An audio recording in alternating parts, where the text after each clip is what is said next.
নমস্কার বন্ধুরা, আপনাদের প্রত্যেককে ওয়েলকাম জানাচ্ছি আমাদের চ্যানেলে। অনেকেই জন্মছক দেখার পর বা দেখানোর সময় একটা প্রশ্ন করে, আমার সপ্তমভাবে রাহু আছে, তাহলে আমার বিবাহিত জীবন নষ্ট হয়ে যাবে বলে আমাদের কাছে কোয়ারিসে থাকে। আবার কেউ বলে রাহু সপ্তমে মানেই কি ডিভোর্স, দেরিতে বিবাহ হবে, সঙ্গী কি প্রতারণা করবে। ইন্টারনেটে এই বিষয় নিয়ে অসংখ্য ভয়ঙ্কর কথা লেখা রয়েছে, কিন্তু বাস্তবে কি সত্যিই তাই? আজকের এই ভিডিওতে আমরা জানব সপ্তম ভাব আসলে কি বোঝায়, রাহুর প্রকৃতি কী, সপ্তমভাবে রাহু থাকলে বিবাহিত জীবনে কী ধরনের পরিবর্তন আসে, কোন অবস্থায় সমস্যা বাড়ে, কোন অবস্থায় রাহু অসাধারণ সাফল্যও দিতে পারে এবং কিভাবে সচেতন থাকলে এই যোগের নেতিবাচক প্রভাব অনেকটাই আপনি কমাতে পারবেন। ভিডিওটি শেষ পর্যন্ত দেখবেন। ট্রু সায়েন্টিফিক অ্যাস্ট্রোলজি ইউটিউব চ্যানেলে আপনাদের প্রত্যেককে ওয়েলকাম জানাচ্ছি। খুব গুরুত্বপূর্ণ একটা ভিডিও, যাদের সপ্তমভাবে রাহু আছে এবং আপনার চেনা পরিচিত কারো যদি সপ্তমে রাহু থাকে, ভিডিওটি কিন্তু অবশ্যই দেখে যাবেন। সর্বপ্রথম এটা জানতে হবে আমাদের সপ্তম ভাব বলতে কি বোঝাচ্ছে। অ্যাস্ট্রোলজিতে যে 12টা ভাব আছে, লগ্নকে 1 নম্বর ঘর ধরে অ্যান্টি ক্লকওয়াইজ যদি আপনি আস্তে আস্তে এগোতে থাকেন, 7 নম্বর ঘর যেটা হচ্ছে, অর্থাৎ 7 নম্বর যে ঘরটা হচ্ছে ওই ঘরটাই হলো সপ্তম ভাব, যেটা বিবাহ, জীবনসঙ্গী, দাম্পত্য সম্পর্ক, ব্যবসায়িক পার্টনার, সমাজের সঙ্গে যোগাযোগ, পাবলিক লাইফ, পার্টনারশিপ, আপনার খুব ক্লোজ যার সঙ্গে সম্পর্ক, এই সব কিছুই কিন্তু বোঝায়। এবং বিজনেসের ভাবটাই কিন্তু সপ্তম ভাব। প্রথম ভাব হচ্ছে লগ্ন, মানে আপনি নিজে। সপ্তম ভাব মানে কি, ঠিক উল্টো দিকের ঘরটা আপনার সামনে থাকা সেই ব্যক্তিটা, অর্থাৎ নিজের বিপরীত দিক। তাই সপ্তম ভাবকে অবশ্যই খুব শুভ থাকতে হয়, যাতে আপনার সঙ্গে কমফর্টেবল সেটা আচরণ করতে পারে। সপ্তম ভাবের অবস্থা একজন মানুষের সম্পর্কের ধরনকে গভীরভাবে কিন্তু প্রভাবিত করতে পারে। এইবার আসবো রাহুর কথায়। দেখুন, রাহুর নেচারটা কি, রাহু কোনো দৃশ্যমান কোনো প্ল্যানেট নয়, এটি একটি ছায়াগ্রহ। ছায়াগ্রহর থেকেও এটি হচ্ছে গ্রহণ বিন্দু, একটি সরলরেখা, দুটি বিন্দু রাহু কেতু। একে অনেকে শ্যাডো বলেও কল্পনা করে। রাহুর প্রধান বৈশিষ্ট্য হলো অসীম ইচ্ছা, যে ইচ্ছার আপনার আলটিমেট কোনো শেষ নেই। আকর্ষণ, যে কোনো জিনিসের প্রতি আনলিমিটেড আকর্ষণ, যেটা ঠিক ন্যাচারাল আকর্ষণ বলে না, সেটা হচ্ছে রাহু। যে কোনো জিনিসের প্রতি মোহগ্রস্ত হওয়া, ফরেন কান্ট্রি, ফরেন আধুনিকতা, সামাজিক সীমাতাকে ভাঙা, অপ্রচলিত সম্পর্ক, যে সম্পর্ক সচরাচর ঠিক লিগাল হয় না বা সমাজে চট করে ঠিক একটা উন্নততর স্থান পাবে না, বা সমাজে ন্যাচারাল যে সম্পর্ক সচরাচর দেখা যায় না, এরম সম্পর্কের কারকগ্রহ হচ্ছে রাহু। এটা ছাড়াও রহস্য, যে কোনো জিনিসের মধ্যে রহস্য, বিভ্রম, একটা ভ্রমের তৈরি করে, মানে ভ্রম তৈরি করে রাহু। এবং উচ্চাকাঙ্ক্ষা, এই কথাটা তো অবশ্যই উল্লেখ করতে হবে, উচ্চাকাঙ্ক্ষা, কারণ রাহু মানেই হাই অ্যাম্বিশাস। আপনি আপনার লিমিটের বাইরে গিয়ে চিন্তা করবেন যে আমি এতটা জীবনে বড় হব, এরকম একটা ব্যাপার। অর্থাৎ রাহু আপনার যে ঘরে বসে, সেই ঘরের বিষয়ে মানুষের কৌতূহল ও আকাঙ্ক্ষা অস্বাভাবিক মাত্রায় কিন্তু বেড়ে যায়। এবার আসবো আমরা সপ্তমভাবে রাহুর মূল প্রভাব। অ্যাস্ট্রোলজিতে সপ্তম ভাব হচ্ছে বিবাহ। দেখুন, একটু আগেই বলেছি ব্যবসায়িক পার্টনার, এই দুটো হচ্ছে অ্যাস্ট্রোলজিতে সপ্তম ভাবে বা সপ্তমভাবে রাহুর মতো একটা প্ল্যানেট যদি থাকে। আমি প্রথমে সপ্তম ভাব সম্পর্কে বললাম, তারপরে রাহুর সম্পর্কে বললাম। এবার দুটো যখন এক হলো, সপ্তমভাবে রাহু থাকলে ব্যক্তি সাধারণ সম্পর্কের চেয়ে ভিন্ন ধরনের সম্পর্কের প্রতি আকৃষ্ট হবে, যে সম্পর্কটা ঠিক ন্যাচারাল না। কারণ রাহু মানেই আনন্যাচারাল জিনিসপত্র আপনার জীবনে ঘটাবে সেই ভাব সম্পর্কিত। যেমন সপ্তমে রাহু, আপনি ভিন্ন কালচারের কোনো ব্যক্তিকে পছন্দ করছেন, এটা সম্ভাবনা বেশি। বা ভিন্ন জাতি, আপনি বাঙালি হলে নন বেঙ্গলি পছন্দ করছেন, বা আপনার যা কাস্ট আছে সেই কাস্টের থেকে একটুখানি বিলো কাস্টে আপনি পছন্দ করছেন। সপ্তমে রাহু থাকলে ফরেন পার্টনার, বিদেশি জীবনসঙ্গী, মানে আমি একটু আগেই বললাম যে রাহু মানেই কি, যেটা সাধারণভাবে সমাজে ঘটে সেটার বাইরে গিয়ে কোনো কিছু ঘটাবার চেষ্টা করবে। আবার বয়সে বড় বা ছোট সঙ্গী, আপনার যে পার্টনার হবে সে পার্টনার আপনার থেকে আইদার বয়সে অনেকটা ছোট হতে পারে, আবার অনেকটা বড় হতে পারে। এছাড়াও কি অস্বাভাবিক সম্পর্ক মানেটা কি, যে সম্পর্কটা ঠিক ন্যাচারাল সম্পর্ক হিসেবে আপনি কাউন্ট করতে পারবেন না। এছাড়াও অনলাইনে হঠাৎ করেই পরিচয়, সেখান থেকে হঠাৎ করেই বিবাহ। যদিও এগুলো সব সময় যে খারাপ হয় তা না, বরং অনেক সময় এগুলো কিন্তু আবার সুখেরও হতে পারে। এইবার দেখুন, দাম্পত্য জীবনে সপ্তমে রাহু থাকলে কি কি সমস্যা আসতে পারে এটা জানতেই হবে, আগে ভালো করে বুঝুন।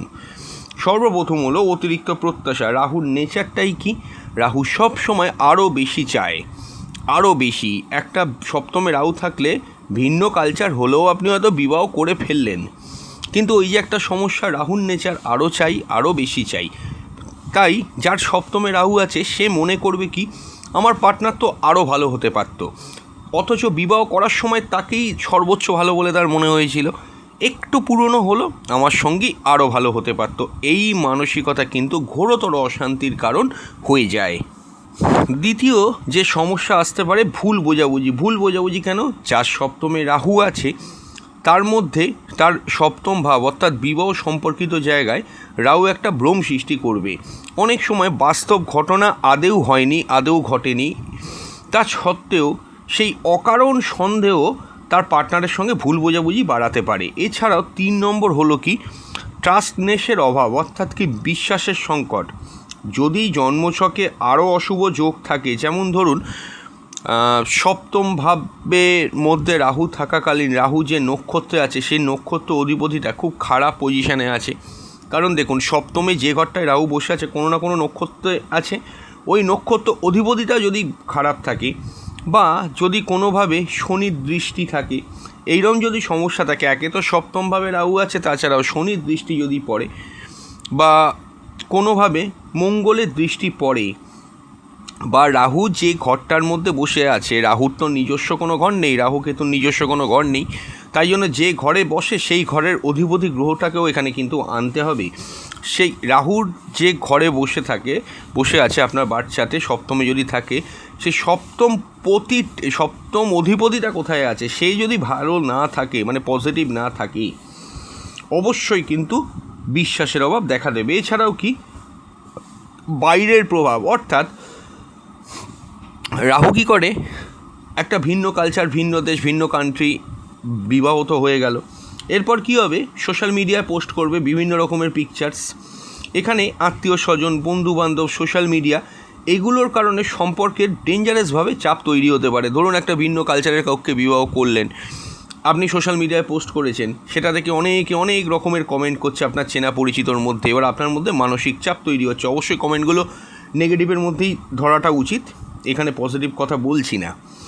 5 নম্বর হলো আকর্ষণের পরিবর্তন। দেখুন, কিছু মানুষের ক্ষেত্রে নতুনত্বের প্রতি আকর্ষণ অনেক বেশি থাকে, তাই সম্পর্ক যখন ধরে রাখার ব্যাপার হয় একটা সচেতন প্রচেষ্টা দরকার হয়। মনে রাখবেন, সপ্তমে রাহু থাকলে আপনাকে একটা জিনিস মেনটেন করতে হবে, আপনি একটা জিনিসের প্রতি স্থিরভাবে থাকবেন। আর আপনাকে এইটা মাথায় রাখতে হবে যে একটা ব্যক্তির মধ্যে সব গুণাবলী থাকে না, তাই যদি পুরনো হয় আমি তাকেই ধরে রাখবো, এইভাবে আগে নিজে মনস্থির করুন, তারপর বিবাহের জন্য সপ্তমে রাহু থাকলে এগোবেন।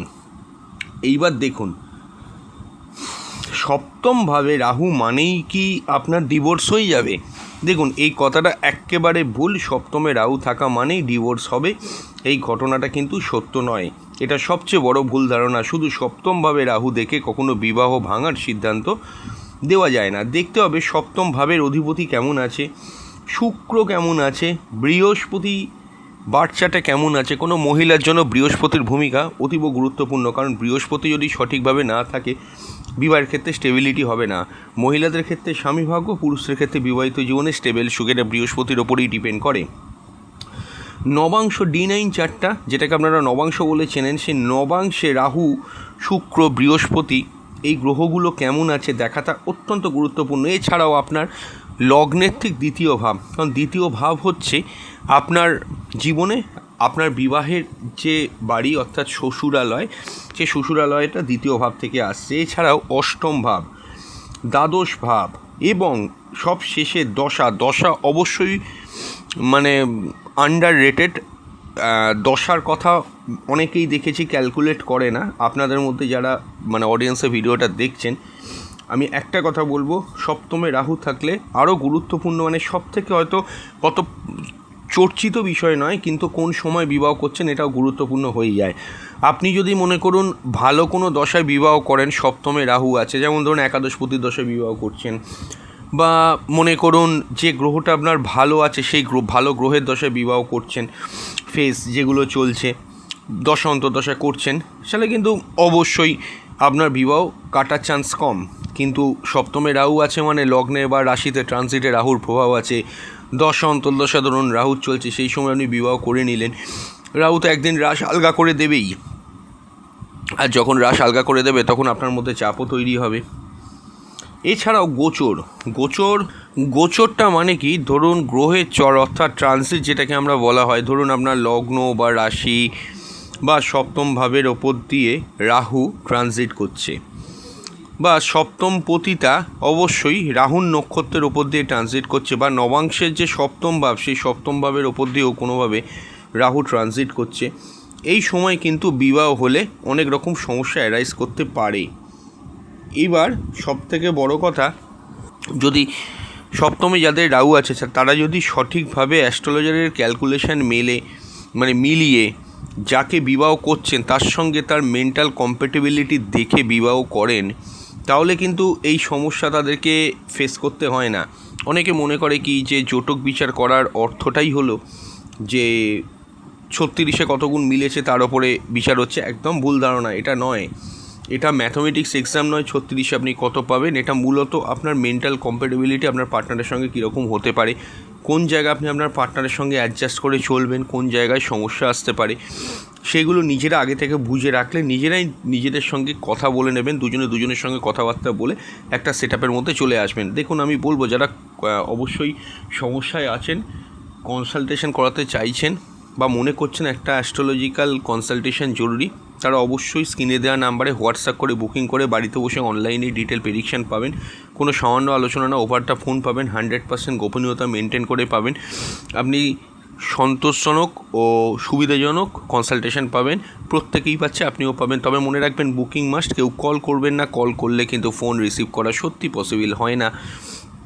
এবং আমি আরও একটা কথা তার সঙ্গে আপনাকে বলে দেবো, যে খুব গুরুত্বপূর্ণ যে জিনিসটা আমি মনে করি সেটা হলো আপনাকে অবশ্যই করে কিন্তু আপনি মনে রাখবেন যে বুকিং করবেন, ডেট টাইম প্লেস দেবেন, সমস্যাগুলোকে লিখবেন, কি জানতে চাইছেন লিখবেন, আমরা একদিন পর ওভার দ্য ফোন আপনাকে কল করব, কল করে অবশ্যই কিন্তু আপনাকে আপনার ব্যাপারে ডিটেলস আলোচনা করে দেবো। এবং এটাও একটা কথা, যদি কেউ রিটিন রিপোর্ট চান, কোশ্চেনগুলো যে প্রশ্নগুলো আপনারা করবেন সেই রিটিন রিপোর্টও দেওয়ার মতো ব্যবস্থা আমাদের আছে। অবশ্যই কিন্তু আমরা রিটিন রিপোর্টও হোয়াটসঅ্যাপে লিখে পাঠিয়ে দেবো। এবং আমি এটাও বলবো যে এলেই এমন নয় কি অনেক টাকার রেমেডি গছিয়ে দেওয়া হয়। বহু মানুষ আছে দূর দূরান্ত থেকে জাস্ট অনলি কনসালটেশন করিয়ে টাইম ফ্রেম পেয়ে অবশ্যই কিন্তু তারা অনেক ভালো আছে। তাই খুব প্রয়োজন না পড়লে আমরা রেমেডি প্রোভাইড করি না। তাই আপনি চিন্তা করবেন না, আপনার যদি মনে হয় কনসালটেশন করবেন অবশ্যই কিন্তু করে দেখতে পারেন। হ্যাঁ, দেখুন কখন সমস্যা বাড়ে, যদি রাহু পাপক গ্রহ দ্বারা আক্রান্ত হয়, রাহু শনি দ্বারা পীড়িত হয়ে গেছে, রাহু কোনোভাবে যে নক্ষত্রে আছে যেটা বলছিলাম সেই নক্ষত্র অধিপতিটা ড্যামেজ আছে, সপ্তম অধিপতি অর্থাৎ রাহু যে সপ্তম ভাবে আছে সপ্তম ভাবের অধিপতি গ্রহটা খুব উইক আছে, শুক্র খুব ড্যামেজ আছে, রাহু শনি বা রাহু মঙ্গল কোনো কঠিন যোগ আছে, রাহু চন্দ্র কোনো কঠিন যোগ আছে, এবং অবশ্যই কিন্তু নবাংশ চাতে সপ্তম ভাব খুব পীড়িত হয়ে গেছে, ওই রাহু নবাংশে খুব ডেঞ্জারাস পজিশনে আছে, তাহলে কিন্তু সমস্যা অবশ্যই কিন্তু বাড়তে পারে। এবং ট্রানজিটে কোনোভাবে যদি রাহু পাস করে যাচ্ছে এরম যদি হয়, এবার দেখুন কখন রাহু ভালো ফল দেবে। রাহু অনেক সময় অসাধারণ ফলও কিন্তু দেয়, যেমন ফরেনে বিবাহ, রাহু সপ্তমে থাকলে ফরেন কান্ট্রিতে আপনি আপনার পার্টনার চুজ করলেন, বিবাহ করলেন, এবং অবশ্যই কিন্তু বিবাহের পর ফরেন কান্ট্রিতে গিয়ে রয়েছেন, এবং আপনি লক্ষ্য করবেন সপ্তমে রাহু থাকলে খুব আকস্মিকভাবে বিবাহ হয়ে যায়। সপ্তমভাবে যদি রাহু বসে থাকে, সপ্তম পতি রাহু কানেক্টেড থাকে, সপ্তম পতি রাহুর নক্ষত্রে আছে, আপনি দেখবেন ম্যাক্স টু ম্যাক্স আমি বলবো হঠাৎ করেই বিবাহ স্থির হয়ে যায়, খুব কম দিনের পরিচয়, প্রভাবশালী জীবনসঙ্গী পাবেন, ব্যবসায়িক ক্ষেত্রে অনেক ক্ষেত্রে উন্নতিও দিয়ে দেয়, হচ্ছে না আকস্মিক একটা গ্রোথ পাওয়া গেল, জনপ্রিয়তা, খুব ফেমাস হতে পারেন আপনি, আন্তর্জাতিক ইন্টারন্যাশনাল কানেকশানগুলো হতে পারে। অনেক সফল মানুষের জন্মছকেও সপ্তমভাবে সাধারণভাবে কিন্তু রাহু দেখা যায়। তবে কন্ডিশন একটাই, রাহুকে কিন্তু বেটার থাকতে হবে অন্যান্য আদার্স সেক্টর থেকেও, যেমন নবাংশ, রাহু যে ঘরে বসে আছে সেই অধিপতি গ্রহটাকে ভালো থাকতে হবে, একাদশপতির সঙ্গে রাহুর লিঙ্ক থাকতে হবে, এবং রাহু মোটের ওপর বলতে গেলে খুব ভালো পজিশনে থাকতে হবে। রাহু তো যে কোনো ঘরে সচরাচর বা ম্যাক্সিমাম মানুষের জন্মছকে খুব একটা ভালো থাকে না, কিন্তু এক্ষেত্রে ভালো থাকতে হবে, তবে কিন্তু বেটারমেন্টটা আপনি পাবেন। দেখুন, মনস্তাত্ত্বিক বিশ্লেষণ যদি করা যায়, আধুনিক মনোবিজ্ঞানের দৃষ্টিতে রাহু সপ্তমে থাকলে ব্যক্তি সম্পর্কের মধ্যে নতুনত্ব খুঁজবে, নানা রকম নতুনত্ব পার্টনারের সঙ্গে আছে, বিবাহিত জীবনে থাকছে, একই রকম জীবন ভাল লাগবে না। ওই সকালে উঠে তুমি আমাকে ভালোবাসো কি না, আমি তোমাকে খুব ভালোবাসি, তোমার জন্য জীবন দিতে পারি, এটা কিছুদিন চললো, সেখান থেকে আবার পরিবর্তনমূলক কিছু করতে হবে। এবং আমি এইটুকু বলবো, সম্পর্কের মধ্যে একটা উত্তেজনা, গভীর আবেগ খুঁজতে পারে। দেখুন, একটা জিনিস আমি বলবো, সপ্তমে যাদের রাহু আছে, বিবাহ করে ফেলেছেন বা বিবাহ হলো, কোনো অবস্থাতে কিন্তু জীবনটা একই রকম চলতে দেবেন না। ধরুন একরকমভাবে আছে, তারপর আপনি মনে করুন কোনো জায়গায় গেলেন, একটু মাঝে মধ্যে গ্যাপ দেবেন মানেটা কি, কমিউনিকেশন অফিসের মানে দেখা যাচ্ছে কি কন্টিনিউ, মানে আপনি আপনার সঙ্গীকে ছাড়া থাকতে পারছেন না বা পার্টনারকে ছাড়া থাকতে পারছেন না, মাঝখানে সার্টেন একটু টাইম গ্যাপ দিলেন, গ্যাপ দেওয়ার পরে মানে একই রকমভাবে, এটাই বলতে চাইছি, এটা বলছি না কি স্বামী স্ত্রী আলাদা থাকবে। ধরুন আপনি কাজের সূত্রে বাইরে গেলেন বা কোনো কাজে বাইরে গেলেন, একটু কম কথা হলো, তারপরে আবার একরকম হলো, মানে যেটাই করবেন একই রকম রাখলে চলবে না। এটাই হচ্ছে সপ্তমে রাহুর মুখ্য একটা ভূমিকা, কারণ একই রকম হয়ে গেলে সে জিনিসটা আপনার আর ভালো লাগবে না। কোনোভাবেই যেন আপনার পার্টনার আপনার কাছে বোরিং না হয়ে ওঠে, সেদিকটা সবার আগে কিন্তু খেয়াল রাখবেন, তাহলে সম্পর্ক আপনার অবশ্যই কিন্তু থাকবে। এবং আমি এটাও বলবো যে সপ্তমে রাহু থাকলে অবশ্যই কিন্তু মনে রাখবেন, আরও একটা প্রবলেম হয়, যোগাযোগের অভাব অনেক ক্ষেত্রে হয়ে যায়, তবে ভুল বোঝাবুঝি তাহলে কিন্তু বাড়তে পারে। যেটাই হোক না কেন, সামনাসামনি বসে প্রপারলি আলোচনা করে নেবেন। এখানে অ্যাস্ট্রোলজারের ভূমিকা খুবই গুরুত্বপূর্ণ, কারণ একটা অ্যাস্ট্রোলজারই সঠিক রাস্তা আপনাকে দেখিয়ে দেবে। অনেকে বলবে যে এই যে 1-2 দিন বললাম একটু ডিফারেন্ট ওয়েতে কিছু ট্রাই করতে, একই রকম যেন জীবন না কাটে, সেটা আপনার পার্টনার আপনাকে ভালোভাবে নাও নিতে পারে, সেটা পার্টনারের সঙ্গে কথা বলে বুঝে তবেই কিন্তু করবেন। অন্যদিকে খোলামেলা আলোচনা, পারস্পরিক সম্মান ও বিশ্বাস থাকলে সম্পর্ক দীর্ঘস্থায়ী হতেই পারে। শুধুমাত্র অর্থাৎ গ্রহ নয়, মানুষের আচরণও সমান গুরুত্বপূর্ণ। এবার দেখুন কীভাবে এই নেগেটিভ প্রভাবটা আপনি কমাতে পারেন। আমি বলবো, তার আগে বলবো, যারা যারা কনসালটেশন করাতে পারছেন না, স্ক্রিনে দেওয়া নাম্বারে অবশ্যই কিন্তু এই আমাদের চ্যানেলে ঢুকে জয়েন বাটনে ক্লিক করে আপনি আমাদের চ্যানেলে মেম্বারশিপ নিতে পারেন। এইটুকু আমি বলবো যে মাসে একবার যে কোনো একটি প্রশ্নের উত্তর যারা মেম্বার তারা আমাদের কাছ থেকে হোয়াটসঅ্যাপ করে জেনে যেতে পারবেন। বিভিন্ন পুজো পাঠ, তিথি, নক্ষত্র সব কিছু কিন্তু আপনারা আমাদের কাছ থেকে জেনে যাবেন এবং আপনি তাতে স্যাটিসফাইডও হবেন।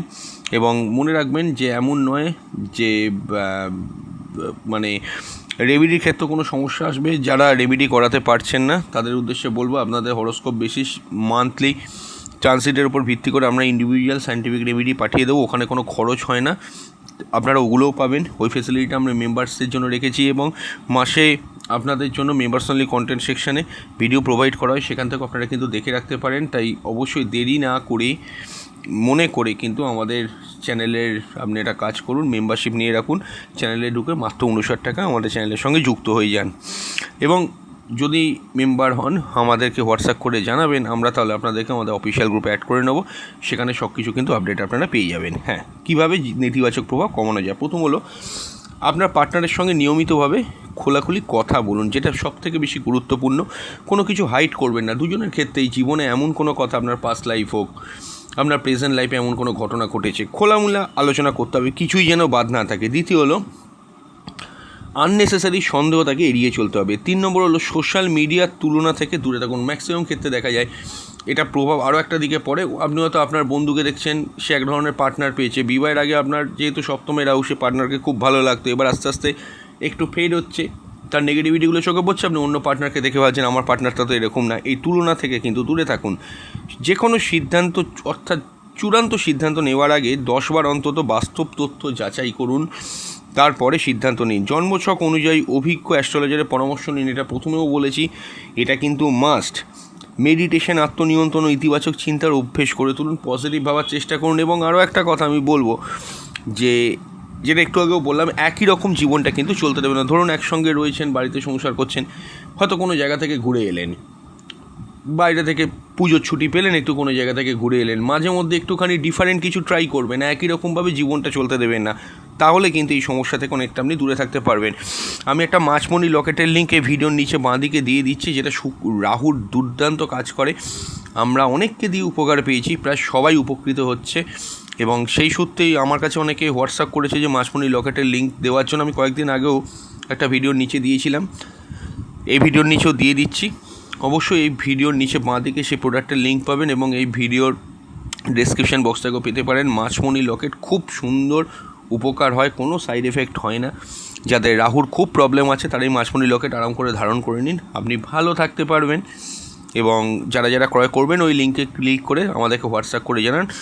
অবশ্যই কিন্তু বলে দেবো যে কীভাবে ওটা আপনি মেনটেন করবেন এবং কিভাবে ভালো ফল পাবেন, কিভাবে ধারণ করবেন। খুব সহজ পদ্ধতি, ক্রয় করলে আমাদের একটু জানিয়ে যাবেন, তাহলে আমরা আপনাদেরকে গাইড করে দেবো।